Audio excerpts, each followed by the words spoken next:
que possa olhar o nosso amigo Cristiano, a todos que estão doentes no planeta, a todas as pessoas que estão chorando nos seus leitos de dor, todos encarnados e todos os desencarnados, Jesus.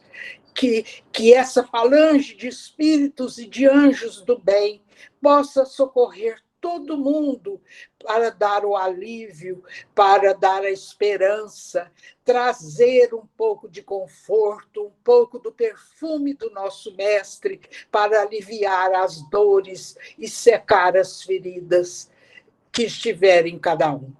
Que Jesus nos abençoe e pedimos a Jesus a permissão para abrirmos os trabalhos dessa noite. Pai nosso que estais no céu, santificado seja vosso nome, venha a nós o vosso reino, seja feita a vossa vontade, assim na terra como no céu. O pão nosso de cada dia nos dai hoje, perdoai as nossas ofensas, assim como nós perdoamos a quem nos tem ofendido, e não nos deixeis cair em tentação, mas livra-nos do mal, e que assim seja.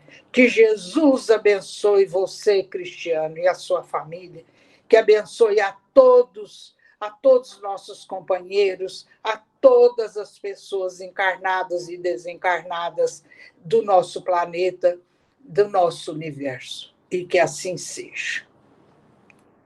Pode colocar, Cristiano.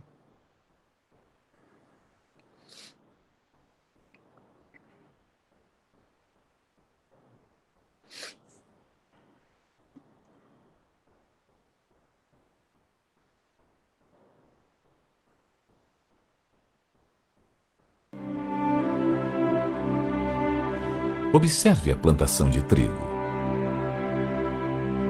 Certamente uma das mais belas paisagens que podemos contemplar. Mas não se engane, no meio desses ramos há também o joio. Tente identificá-lo. A olho nu é praticamente impossível, pois sua aparência durante todo o crescimento é semelhante à do trigo. Por isso, o Senhor Jesus, nessa parábola, ensinou a seus discípulos que apenas o tempo mostraria a real identidade de cada um.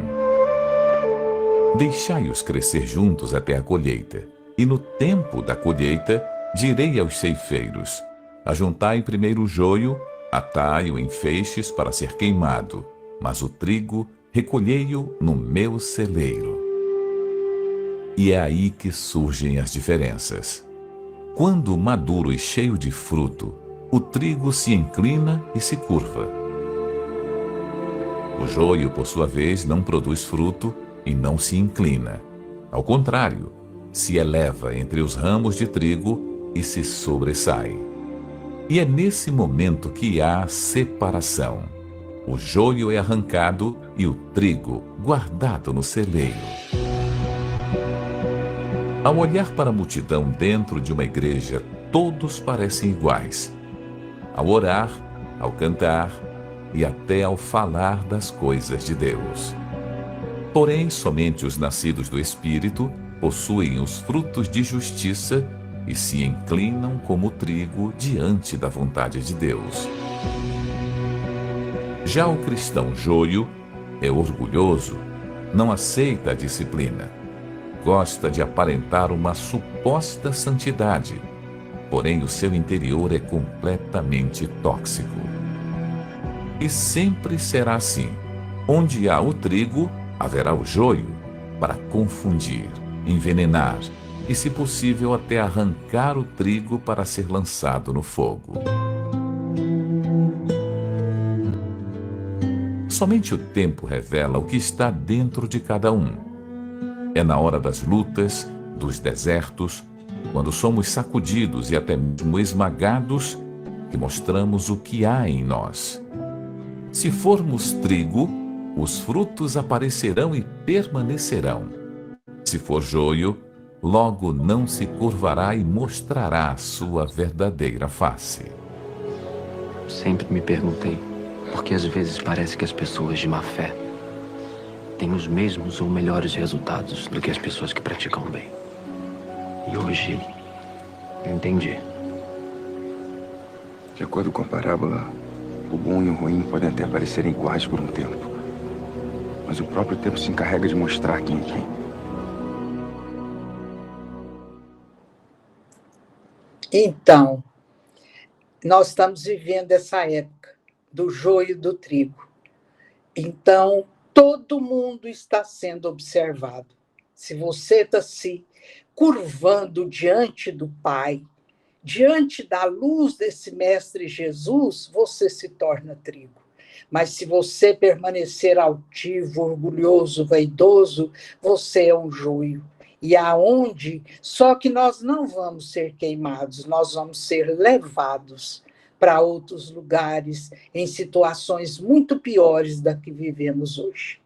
Então, vamos pensar como nós estamos vivendo, como nós estamos pensando. O que nós estamos fazendo da nossa vida? O que nós estamos fazendo do nosso tempo? E o tempo agora expirou. Os ceifadores estão vindo para ceifar o trigo. Então, que sejamos trigo, porque assim estaremos com Jesus. Pode pôr, Cristiano.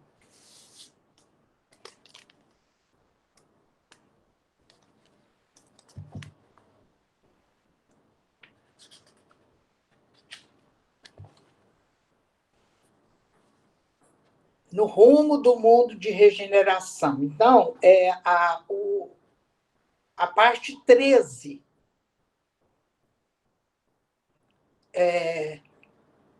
Isto. As investigações procedem. Os espíritos que seguiam o bispo de conduta infame pareciam aturdidos com o que acabaram de ver. Mesmo aqueles barulhentos que foram retirados da sala e conduzidos a um espaço contínuo, mais se perturbavam. Tratava-se de um grupo de mais de 50 áulicos a seu serviço, que, ante o espetáculo da transformação do perispírito do seu algoz, ficaram perplexos. Já estavam acostumados a ver espíritos mutilados e deformados no antro onde vivia, mas nunca puderam entender como se operava esse fenômeno de zoantropia, por ignorarem que a mente é a grande modeladora das expressões exteriores. Entidades femininas que se desgrudaram do sexo vil e aberrante modelavam-se como ofídeos e permaneciam com os movimentos sensuais e coleantes das sensações de baixo nível. Outros animais eram comuns na região dos horrores, especialmente ursos e ovoides, que eram a fase mais degradante das manifestações espirituais degeneradas. Pouco depois, a harmonia voltou às salas das nossas atividades, e ante o silêncio natural, o benfeitor Eurípides Bassanufo começou a elucidar-nos. O que está mostrando aqui? Que eles estavam fazendo na espiritualidade uma desobsessão de um bispo que perseguia uma pessoa. E aí eles tiveram que fazer as ideoplastias para poder esses espíritos verem como eles estavam na realidade. E aí o seu Eurípides, que estava trabalhando nessa reunião, ele fala: irmãs e irmãos queridos, permaneça conosco a paz do Senhor como recurso divino, a fim de alcançarmos a iluminação. O ser humano é, na sua realidade, tudo aquilo quanto elabora nas paisagens mentais. Desde quando adquiriu a faculdade de pensar e a bênção do livre-arbítrio, as responsabilidades existenciais são frutos dessa conquista evolutiva. O cérebro, como dínamo gerador de forças impulsionadas pelo pensamento, possui a capacidade de transformar ideias em realidades, transferindo das ondas para as formas tudo quanto se constrói na área psíquica. A matéria maleável, neste caso, o ectoplasma, condensa-se em torno do campo da forma e se passa a viver exteriormente o que é exclusivo dos conteúdos internos. De igual maneira, os acontecimentos são programados conforme os atos praticados em existências anteriores, tornando-se efeitos vivos em expectativas de transformação. A vida humana é mais de natureza mental que orgânica, estabelecendo os parâmetros de comportamento de acordo com a cultura das ideias íntimas. Jesus foi muito claro ao expor que, onde estiver o tesouro, aí se encontra o coração. Tudo quanto acalentamos nas nascentes do ser, o pensamento passa a ser do nosso interesse inadiável, mesmo que nós disfarcemos, evitando que o exterior revele o ser real que está oculto. Olha lá o trigo com esqueci o nome. É compreensível que... E o joio.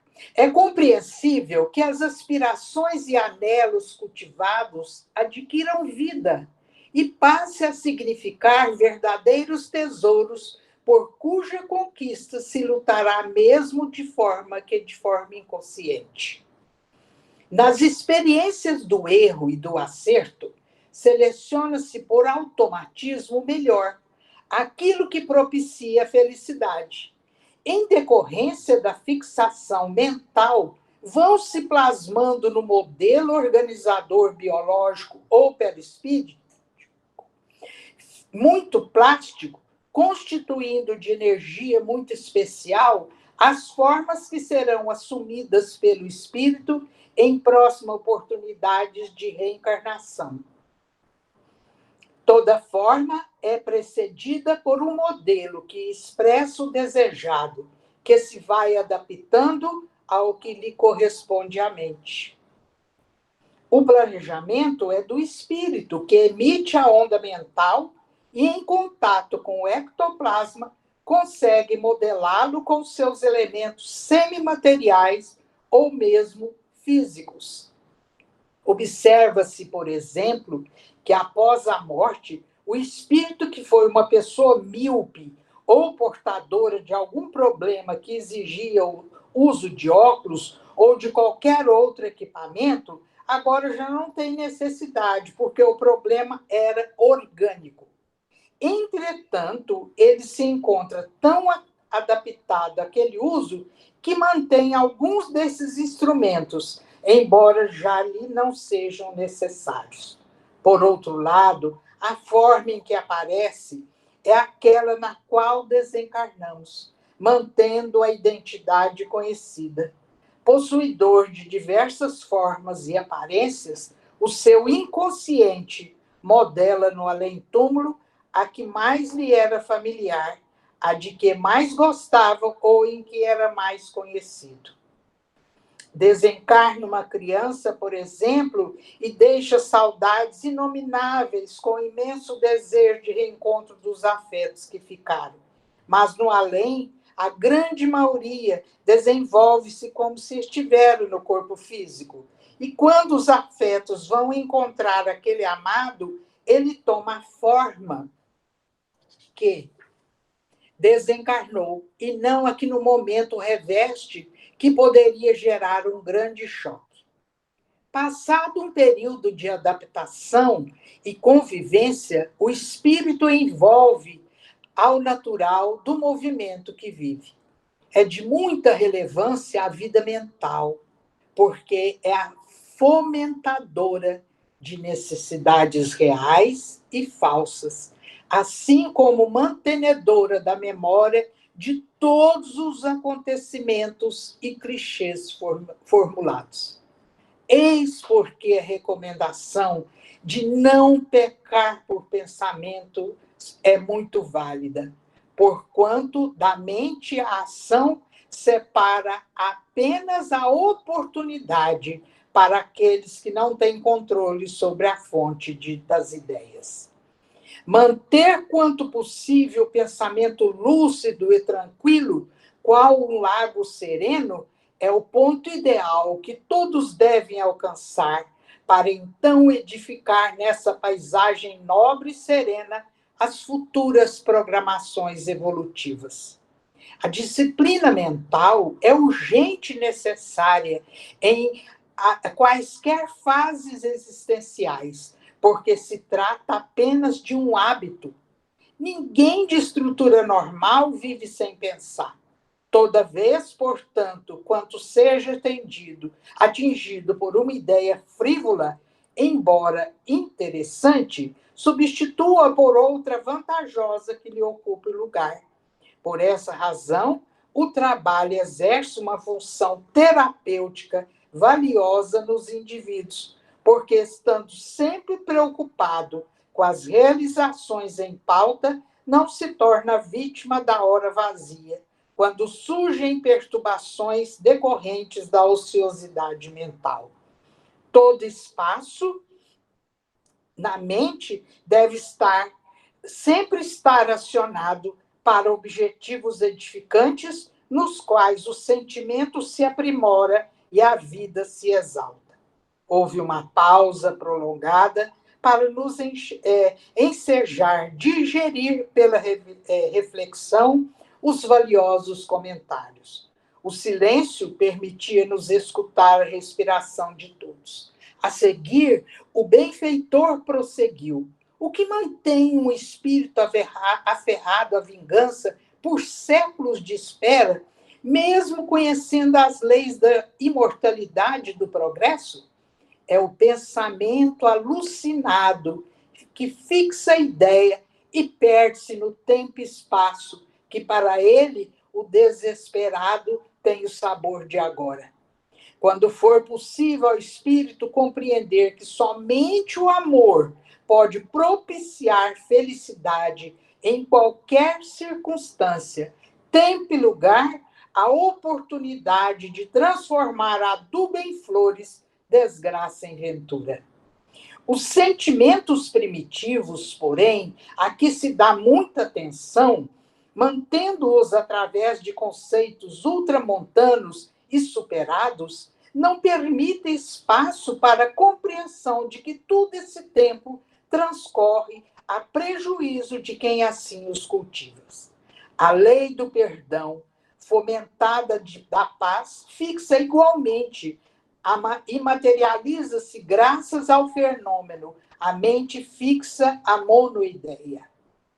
As transformações perespirituais primitivas, muito comuns nos seres atrasados, dão lugar aos contos imaginários do passado sobre vampiros, casas mal-assombradas, vinganças diabólicas, dominação de bens materiais, mesmo após a morte, e toda a cadeia de males que as criaturas criam para si mesmas em face da ignorância. De maneira idêntica, nos lugares espirituais, onde renasceram seres beneméritos da humanidade, foram realizadas obras de amor e de progresso, movimentos de louvor e desenvolvimento moral das pessoas, porque permanecerem imantadas na psicosfera aquelas vibrações que envolvem as regiões, mantendo-lhe as lembranças felizes. Acontece no cotidiano acidentes de veículo em determinadas estradas, ficando malsinados os lugares onde sempre repetem as mesmas trágicas ocorrências. A razão primordial é que, invariavelmente, os acidentados não preparados para a desencarnação permanecem em lugar de sofrimento, muitas vezes agredidos por espíritos desditosos, e criam-se psicosferas sombrias que aturdem outros viajantes descuidados ou invigilantes. O apego exagerado a bens materiais, residências, joias, pertences, e mesmo pessoas por afeto doentio, normalmente induzem o espírito que assim procede a manter a ideia da posse alucinada, rebelando-se e atacando todos aqueles que inadvertidamente se interessam pelas suas propriedades. De grande benefício é a oração, que beneficia aquele que se envolve nas suas vibrações formosas, como aquelouros que se acercam com sentimentos negativos e inamistosos. Em muitos segundos, matrimônios em decorrência da viuvez, é muito comum o desencarnado acreditar-se traído e investir contra o substituto, dando lugar a obsessões de variado curso, a depender das circunstâncias e dos créditos ou débitos dos envolvidos. Todo esforço deve ser investido na conduta mental saudável, na emoção equilibrada, a fim de que os atos sejam louváveis e promotores de bem-estar daqueles que assim comportam. Os chamados milagres existenciais são resultados de leis desconhecidas e não respeitadas, porque tudo em o universo obedece ao mesmo programa de amor e dever inadiáveis. Pensa no bem e a luz da paz clareará os teus passos na direção do teu triunfo imortalista. Nunca te permitas, seja quem for, duvidar das soberanas leis da vida, porquanto são elas que sustentam o cosmo no infinito e as micropartículas na sua união e desagregação, desejando que todos compreendamos e hajamos com sabedoria, deixemo-nos arrastar pelo pensamento cósmico na direção da plenitude, que é o reino de Deus dentro de nós. Então, eu achei essa riqueza muito grande para nós lembrarmos sempre que tudo cabeça vazia é oficina do diabo. O não perdão gera vingança. As traições, as uniões têm que ser do diálogo. Nós não temos posse de nada aqui na Terra. Nós só temos posse do nosso amor de Jesus. E o perdão e a oração e a leitura são os meios dos quais nós podemos nos tornar o trigo para entrarmos no reino de Deus, que é dentro de nós mesmos. E, Cristiano, põe aquele finalzinho para a gente fazer os comentários dessa parte. Eu não vou fazer pergunta, não, viu, gente? Nós vamos só comentar.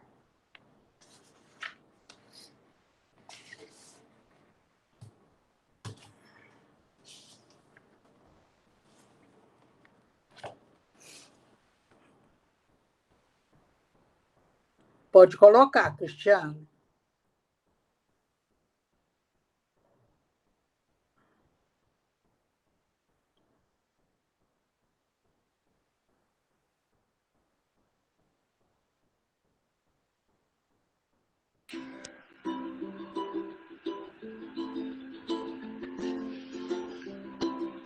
Vibrações.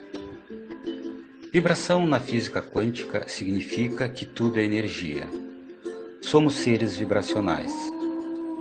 Cada vibração equivale a um sentimento e no mundo vibracional existem apenas duas espécies de vibrações, a positiva e a negativa. Qualquer sentimento faz com que você emita uma vibração que pode ser positiva ou negativa. São 7 as questões com as quais você deve prestar atenção. Primeira, os pensamentos. Todo pensamento que você possui emite uma frequência para o universo e essa frequência retorna à sua origem, no caso, você. Então, se você tem pensamentos negativos, de desânimo, tristeza, raiva, medo, isso tudo vai voltar para você.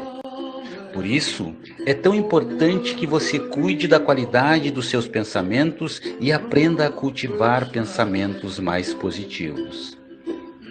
Segunda, as companhias. As pessoas que estão à sua volta influenciam diretamente na sua frequência vibracional. Se você está ao lado de pessoas alegres, determinadas, você também entrará nesta vibração. Agora, se você se acerca de pessoas reclamonas, fofoqueiras, pessimistas, tome cuidado, pois elas podem estar diminuindo a sua frequência e, como consequência, te impedindo de fazer a lei da atração funcionar a teu favor. Terceira, as músicas. Músicas são poderosíssimas. Se você só escuta músicas que falam de morte, traição, tristeza, abandono, isso tudo vai interferir naquilo que você vibra. Preste atenção na letra das músicas que você escuta. Elas podem estar diminuindo a sua frequência vibracional. Lembre-se, você atrai para a sua vida exatamente aquilo que você vibra. Quarta, coisas que você assiste. Quando você assiste programas que abordam desgraça, mortes, traições, etc., seu cérebro aceita aquilo como uma realidade e libera toda uma química no seu corpo, fazendo com que sua frequência vibracional seja afetada. Assista coisas que te façam bem e te ajudem a vibrar numa frequência mais elevada. Quinta, o ambiente. Seja na sua casa ou no seu trabalho, você passa grande parte do seu tempo num ambiente desorganizado, sujo, feio. Isso também afetará a sua frequência. Melhore o que está à sua volta. Organize e limpe seu ambiente. Mostre ao universo que você está apto a receber muito mais. Cuide do que você já tem. Sexta, a fala. Se você reclama ou fala mal das coisas e das pessoas, isso afeta a sua frequência vibracional. Para você manter a sua frequência elevada, é fundamental que você elimine o hábito de reclamar e de falar mal dos outros. Então, evite fazer drama e se vitimizar.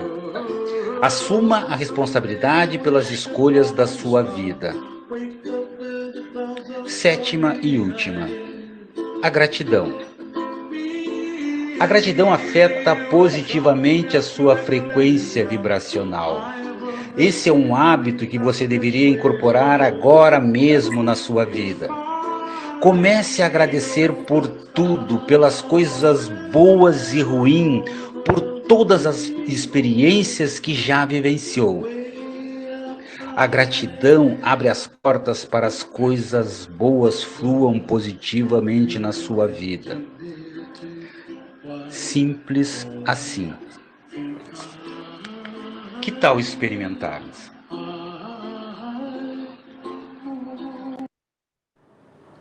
E assim, Jesus, estamos vibrando numa frequência de amor, numa frequência elevada de gratidão, numa frequência em que todos que estiverem no nosso caminho estão sendo curados pelo amor de Jesus que pode chegar até nós.